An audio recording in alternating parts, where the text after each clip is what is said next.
Welcome to another episode of Dubs Only. I'm Tyler. Josh Hall, what's going on, man? Dude, life is good. Life is good. The Warriors steal game one, or not even steal. They just win it outright. Uh, Yeah, they just did. just feeling good after a game one victory, and to win in that fashion, just it feels like the Warriors are back. Feels like they're finding their rhythm. It's a Uh, great first step, man. It's the step towards um getting back to the top of what Warrior basketball can be. Games like this feels good. and this isn't even peak Warrior performance either. There's still so much more to this team, to this offense that hasn't been unleashed yet that I'm sure will continue to come out as the series progresses, and if and when they get to the finals will be in full effect. But I don't want to get too ahead of myself. Mm-hmm. Got to keep grounded, right? Oh Focus yeah, on the next game in the series that we have currently going on. So how did you feel about the game one? What did game you one, like? game one, What game did you one. not like? Well, for starters, Warriors win 112-87. It was it was not it wasn't I don't want to say tight in the first half, but the Warriors definitely pulled away in the third quarter. Um, I I was very pleased. I was very pleased. The Warriors took much better care of the ball. You'll still see that they finished with like 15 turnovers, but a lot of those kind of came after everybody was subbed out. Um, and it's like, okay, getting into that rhythm. We're on the second half of the postseason. This is the start of it. It's only going to get harder from here. And we saw Steph and Clay not really shoot the ball that well. Steph started hitting some shots in the third as well as Clay, but overall, pretty underwhelming game from the Splash Bros. And that's kind of what you'd expect the Warriors to kill you with the most. So I'm very pleased with how the Warriors played all the way around. They were the better team the entire time. And, my biggest reaction from this is that we know that the Mavs are a tough team, but this felt so much more like a Warriors versus Blazers kind of playoff game than a Warriors versus Rockets with, Chris Paul and James Harden. So It I'm felt feeling good going easy. forward. It felt easy. It felt like they were able to just get into their rhythm organically. Like, yeah, the first quarter, was close. Even in the second, close at times too, as they got further into the quarter, you sort of saw how the game was going to go. I think you could get a sense that it was just going to be one of those games that just the Warriors just kept going. Uh, but, even with poor shooting from Steph and Clay, it's MVPWiggs coming out. I chose him for my Western Conference Finals MVP. You Uh, did. I did. Um, Wow. I think I think he, not only his defensive effort on Luka is a reason why. I mean, Luka's going to get his buckets, right? I mean, even tonight he had 20 points, 6 of 18. It's comparable to what Stephen Clay did tonight. Even Wiggins himself did in terms of just shooting. Um, he's going to get his buckets, but he made it harder for him, forced a lot of good turnovers because forced him into the traps. And when they got down to the lane, making him make careless passes. Um, and then, Steph and Clay are going to draw so much attention. Wiggins is going to get a lot of open shots just based off the rotation of the defense. Wiggins And did. if he, Wiggins really stepped up today. He led the team in plus minus with plus 28. He scored 19, which is more than he usually goes for, just by a small margin, but he took 17 shots to lead the team as well. This is the aggressive Andrew Wiggins that we all want to see. He was doing great on both sides. Playoff Wiggins is a real monster. And it's not the aggressiveness that I think some people who saw him in his early days in Minnesota were expecting. It's a lot more calm and controlled. It's not as sporadic and forced. It's mature. And that's what you get from Wiggins now. He's not old by any means, he's not in his 30s. But he has a very mature game now. He's a two-way player.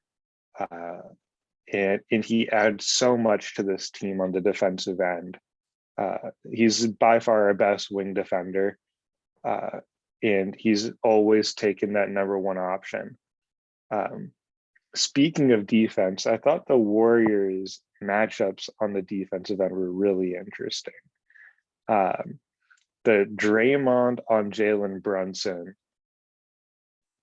I thought was very creative and very interesting. Not only because it's putting, Draymond, obviously the floor general, into more of a ball handler, a point guard, which, we don't usually see. We usually take him with those bigger matchups. But it worked. When they're doing those Brunson Doncic pick and rolls, it puts our two best pick and roll defenders together on that, and allows us to hide Steph and Clay on Finney-Smith and Bullock. Yeah, and Warriors defense looked really solid on that front too. Draymond on Jalen Brunson, nobody really saw that one coming, but at least it keeps Draymond in a help. Draymond is like probably the best help defender of all time, and he can still capitalize on that role. What? Best help defender of all time. I don't think that's too crazy. I mean, Draymond Green he's great at switching. He can get onto the big man and he can do himself down low. He was guarding Nikola Jokic 2 rounds ago and doing, a fine job. Nikola Jokic is a monster. And now he can switch out into the perimeter and he can get stops on Luka. Like he's awesome. He's one of the best defenders that we've ever seen, at least this generation. Like I have no qualms with what I just said, but having Draymond out in the free safety role is where he's best. And Brunson is a tough cover. And we saw him do a good amount of damage tonight, especially in the second quarter, to kind of keep the Mavs in the game. Speaking of him, like I had heard that he played power forward in high school. And that made a lot of sense to me. He looks like he should be playing a power forward role, but just he stopped growing. His footwork is great. He's really crafty down low. He can get himself good looks. Man, if he had, what Villanova could have been with with a nice tall Jalen Brunson. But all of his offense comes in the lane, in the paint, with that crafty footwork. Obviously, as a high schooler, he's probably not doing all of that there. It's probably something he worked on a lot through college and as he developed his professional game. But I do think he's a better shooter than he did tonight, beyond the arc and even to mid-range to extent, 0 for 5, held him to 14 points. He missed some wide open ones too. The Mavericks as a whole missed a lot of open shots. Bullock 3 for 10. Finney-Smith only had 3 attempts. He's had games in the postseason where he's made 8, I think. So, they shot a lot of threes. I mean, they shot more than the Warriors. They shot 48 compared to the Warriors 29. But 19 of them were in the first quarter too. They were just chucking up those shots. And they only made one more. So it was just ineffective, inefficient offense from Dallas, which really helped the Warriors grow their lead. No,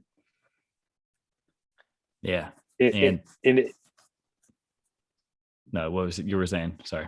It was just easy to see how much more complex the Warriors offense and how much better the system is compared to Dallas. Dallas is all ISO based, get your player the ball, whether it's Brunson, Dinwiddie, or Luka, and either they're going to get theirs or they're going to find the open man. But, Bullock, Finney-Smith, their other bench players, they're not on ball. It's all off ball for their role players.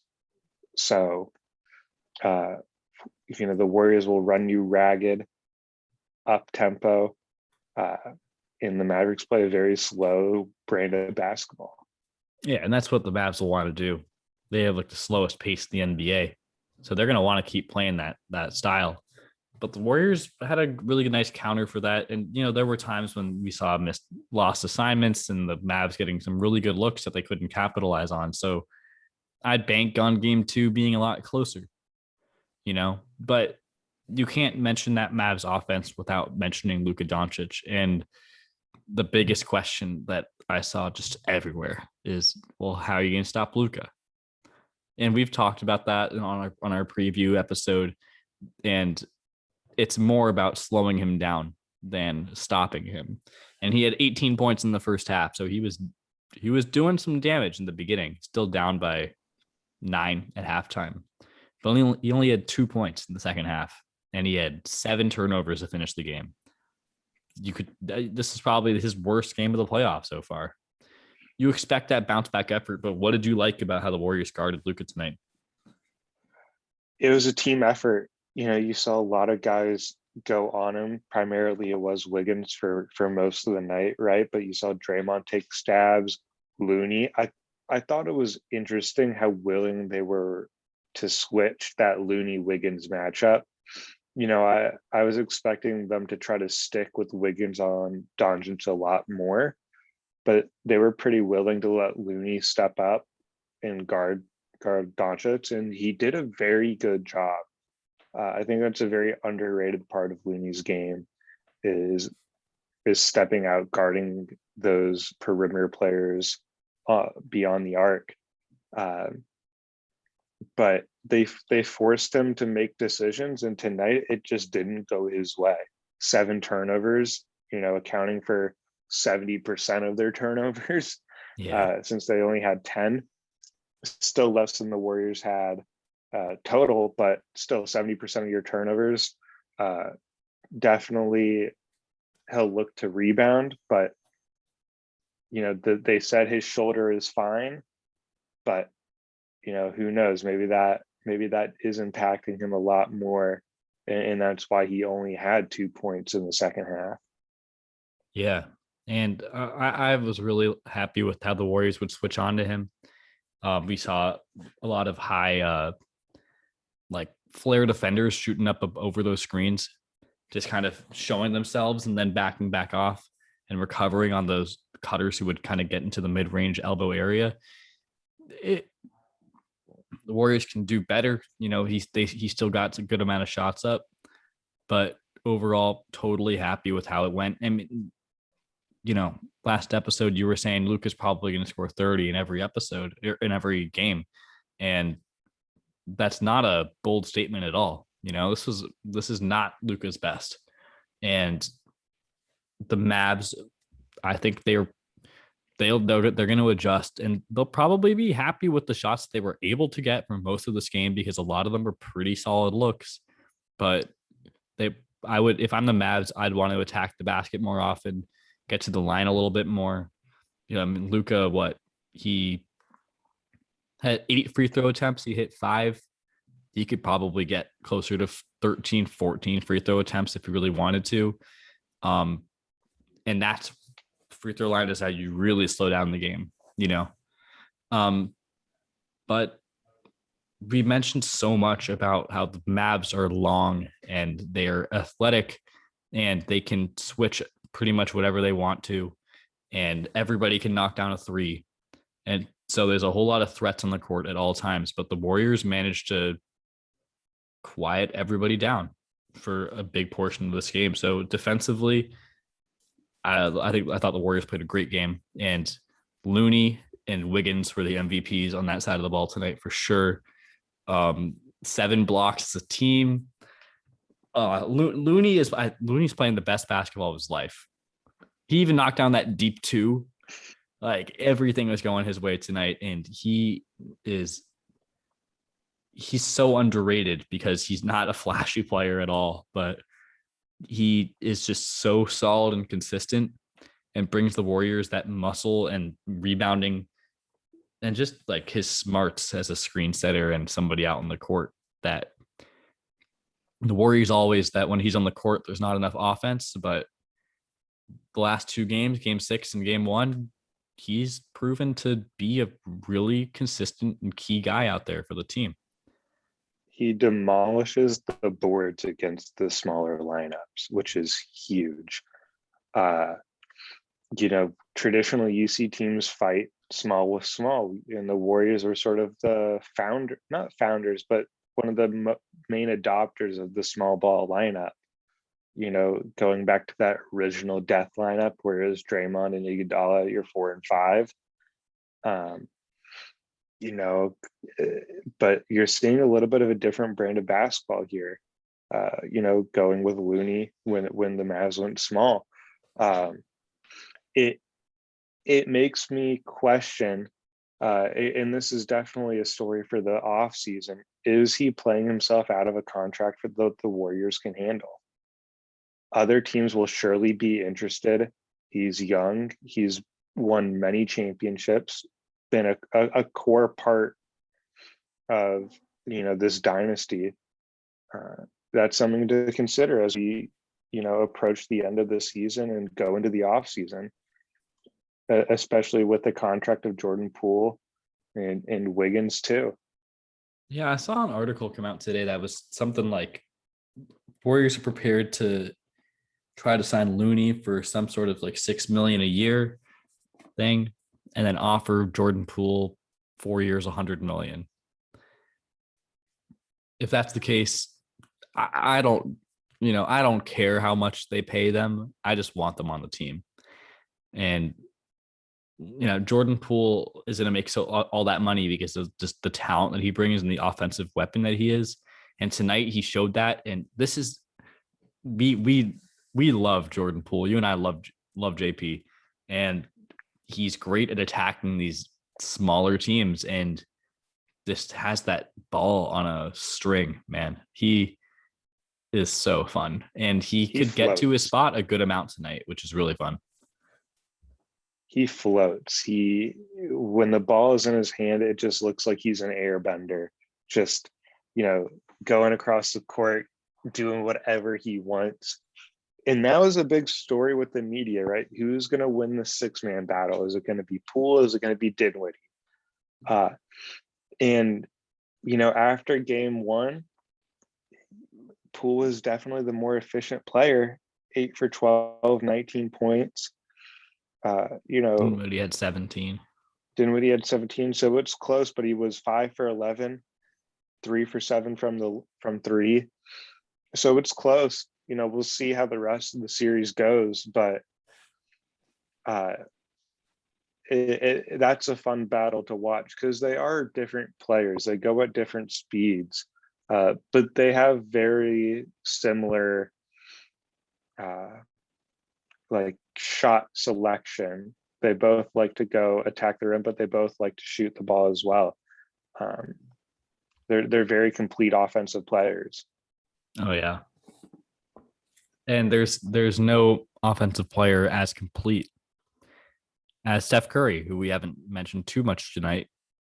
We haven't talked too much about Steph and Draymond, so we'll touch on them before going into some more about what we'd expect to happen in game 2. But Steph leads the team with rebounding tonight. He had 12 overall, which was by far the most in the team. Looney only had 5 for reference. It's a team effort to crash the glass, and the Warriors did that. They out-rebounded Dallas by 18, 44 to 26. Only 26 rebounds for the Mavs as a team is crazy. You'd expect there to be more rebounds out there for them to grab. But Steph Curry just came through when he needed to in the third quarter. He hit some big shots. He'd get to the rim. There were some sloppy turnovers, but hey, what's new?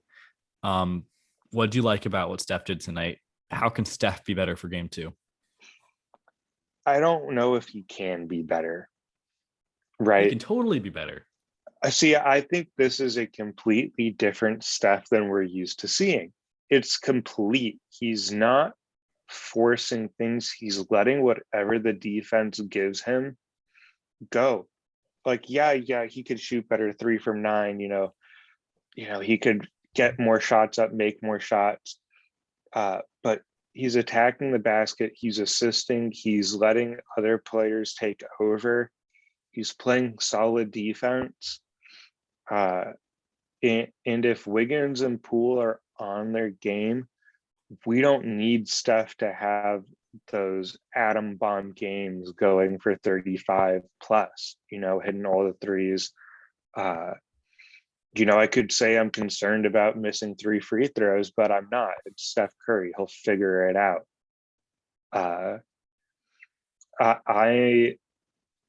I don't want to put any pressure on Steph to perform to a higher standard because he will always get his. And you can see it with every single defense. He's the king of getting triple, quadruple teamed. You don't see it for anybody else. Even Luka doesn't get that triple teamed. Like, Steph makes players gravitate him to like no other. So the fact that he's still able to put up, 21 and be efficient with it, that's music to my ears. That's a great take, Josh. And Steph doesn't have to be that guy who goes off and gives you 30 every night. And he's still totally capable of it, If the game requires for Steph to be the hero and to score a bunch of points, Steph could go out and do it. And he'll hunt down his shot a whole lot more. But this Warriors team is well-rounded, and he doesn't have to do that for them to win games. And here they are up 1-0 in the Western Conference Finals. Their 9th win of the playoffs so far. And it's a different kind of playoff run than we're used to watching this team because they've been around so much and you come to expect a certain level of play from these guys. And they're finding new ways to do it because here we are 3 years after their last NBA Finals appearance, and they're on the cusp of something again. So, yeah, and we see that like similar yet different kind of play from Draymond as well, who's still kind of the engine who's running things. And on defense, he's still that top tier help defender. But it's a good, feels good. It feels good to see this team do this. This is what we were hoping to see in Memphis, right? This is the team that we thought we were going to see come into the Memphis series after handling Denver pretty easily. Memphis was a lot tougher of a task than I think what Warriors fans hope for. And think about game one. Draymond gets ejected, have to just really claw out I think they won by 1 point. Yeah, John Morant missed that layup at the buzzer. It was such a less stressful game tonight because the Warriors were in control. And we saw a lot of games where they were trailing against Memphis, even against Denver. Tonight was not the case. When the Warriors are ahead, it's like, all right, they got it. And if Dallas hit, this game could have gone very differently. We could play the game of what ifs if Dallas hit some of those open threes that they had. There's that one possession in the first half where they literally had 3 wide open looks. Yeah. And missed all of them. And I know we've stayed away from talking about the refs a lot on this podcast. Yeah, we're nice. We're formal. We're not too controversial here. I think the refs. I think there's some missed calls. I think a lot of different Memphis calls that they're Maverick calls. I think there could have been a lot of calls against the Warriors, fouling Luka, fouling other Maverick players. Yeah, I think we might see a little bit of a tighter game in game two. Obviously there was a swipe by Wiggins. Definitely should have been a foul there. Yeah. Probably a flagrant one, even though it wasn't intentional. It is to the face. But I think we'll see a tighter game in game two. But overall, I think they made up for the calls that they missed a decent amount of the time, but definitely some bigger missed calls throughout the game. So before we move on to game two predictions, who would be your MVP of tonight? Wiggins, 100%. Wiggins. I was going to say Wiggins too. He stepped up. He played really solid defense, scored 19 points, led the team in plus minus. You can't ask for more from Wiggins. No, it was an absolute all around Wiggins game. And I don't think we'll see a drop off for game two. I think he'll pick back right up where he left off. He's gunning for that Western Conference Finals MVP. That's interesting. Interesting that it's a thing now, but it adds to the excitement. I like awards. I like the seeing Magic trophies. Johnson Award, right? Magic Johnson trophy. Yeah. So game two. Well, actually, for game one, initially we had made our score predictions, and you originally said 128-103 Warriors. Oh, it was. I was surprised that you called such a blowout. You got the score wrong before you changed it, but the Warriors won by 25. So your gut knew what it was talking about, Josh. Those 25-point victories. I'm predicting a closer game for game two, but still a Warriors win, undefeated at the Chase Center still. I think the Warriors win too. I know the Mavs will come out hungry and adjust and do the things that they didn't do as well in game one, do them better, hit their open shots. But I still see the Warriors winning. I think it'll be 116-105. 11-point win. I'm going to go a little bit higher scoring. I think it's more of a complete offensive game. I think more threes get hit. I think there's more free throws they hit, more free throws. So I'm going to go 125 to 114. Also an 11 point. Both 11-point wins. Hey, Clay 11. That can't be. It doesn't. That has to be a good sign. Subconsciously we're thinking 11-point margin of victory. Maybe Klay Thompson is our MVP. Well, I think I'll go with that. I'll say the MVP for game two will be Klay. He started off cold tonight. If he comes out and hits boom like a 3 or 2 in the first quarter, gets a block, gets a steal, it'll be all Klay. I think it's a Jordan Poole game. I think it's a Jordan Poole, Dinwiddie type game. I think Jordan's going to go for 25. All right. That'd be sweet, wouldn't it? That'd be so sweet. It's a pool party in the Bay Area. Absolutely. All right. Well, another episode of Dubs Only in the books. Game 2 on Friday night. That'll be fun to bring us into the weekend. So we'll see. Might have a podcast for you after that game, or might have one on Saturday. Either way, we'll get our chances to talk about it. I'm excited. Looking forward to it, as always. All right. Peace out, everybody. Peace.